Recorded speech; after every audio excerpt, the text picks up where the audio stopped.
মধ্যপ্রাচ্যে চলমান অস্থিরতা ও যুদ্ধের কারণে সৃষ্ট পরিস্থিতিতে বিশ্ববাজারে জ্বালানি তেল, গ্যাস ও সারের দাম উল্লেখযোগ্যভাবে বৃদ্ধি পেয়েছে। বাড়তি দামে এসব পণ্য আমদানিতে 4 মাসে প্রয়োজন 300 কোটি মার্কিন ডলার।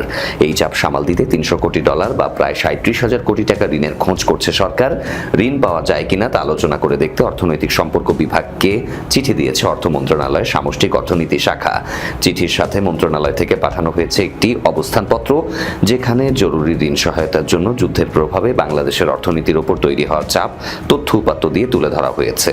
অবস্থানপত্রে ঋণ 3 ভাবে ভূমিকা রাখবে বলে উল্লেখ করা হয়। প্রথমত, এই ঋণ বাংলাদেশের বৈদেশিক মুদ্রার মজুদ ধরে রাখা এবং জ্বালানি, সার ও খাদ্য আমদানি নিশ্চিতে সহায়তা করবে। দ্বিতীয়ত, নির্দিষ্ট জনগোষ্ঠীকে নির্দিষ্ট সময়ের জন্য সহায়তা দিতে ভূমিকা রাখবে।